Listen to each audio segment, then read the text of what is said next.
Je suis Selma, je suis professeure de piano indépendant à Périgueux, en Dordogne.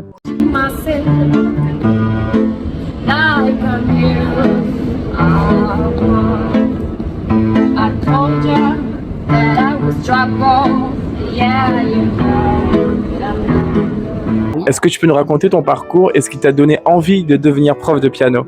Un membre de ma famille jouait extrêmement bien du piano et en l'écoutant jouer, déjà j'avais 4-5 ans, je disais un jour je veux jouer comme ça. Ma famille, de manière générale, écoutait énormément de musique. Ma mère faisait déjà de la guitare, chantait très bien et chante toujours très bien. Moi, par la suite, j'ai suivi également un cursus au Conservatoire de Marseille, auquel je dois beaucoup dans ma pédagogie et en termes de virtuosité. Ce qui te passionne le plus dans l'enseignement du piano au quotidien? On est dans un service donc à la personne, un rapport humain et on axe beaucoup plus en fait la pédagogie sur les goûts de l'élève. En tout cas, moi, c'est ce que je fais, que font beaucoup de profs que je connais. Et donc, c'est beaucoup plus intéressant parce qu'on se renouvelle, nous, en tant que professeurs. Ce sont par exemple des chansons ou des musiques de films qu'on n'aurait pas forcément abordées. Et donc, on doit se renouveler dans notre pédagogie, dans notre façon de faire passer notre passion, finalement. Et ça, c'est vraiment très intéressant.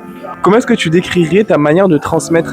Moi, j'ai une élève qui m'a trouvé une expression qui m'a fait pas mal rire. Tu es une main de fer dans un gant de velours.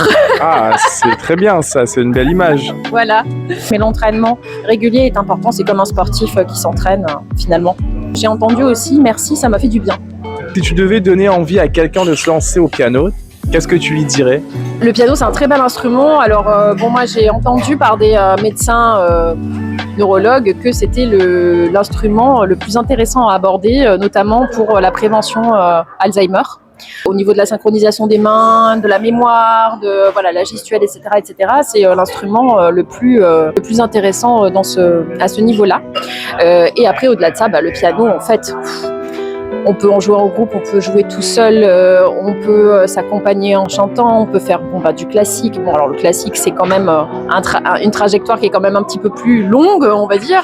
Mais on peut vraiment aborder plusieurs répertoires. Et du moment qu'en fait on le fait, qu'on kiffe en fait ce qu'on fait, je pense que quand on se procure de bonnes vibes, on apporte de bonnes vibes. Qu'est-ce que tu as comme projet en ce moment? Est-ce que tu vas monter sur scène bientôt? J'ai fait pas mal de routes avec mes élèves, donc sur scène.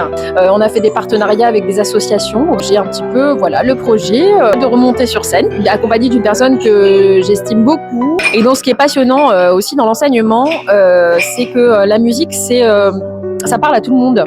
Et ça parle à tout le monde au-delà des nationalités. C'est un langage universel. Quand on va dans un pays étranger, qu'on joue du piano ou quoi qu'est-ce, n'importe quel instrument, ou qu'on chante, même si c'est dans une langue étrangère, il y a une langue universelle qui est la sensibilité.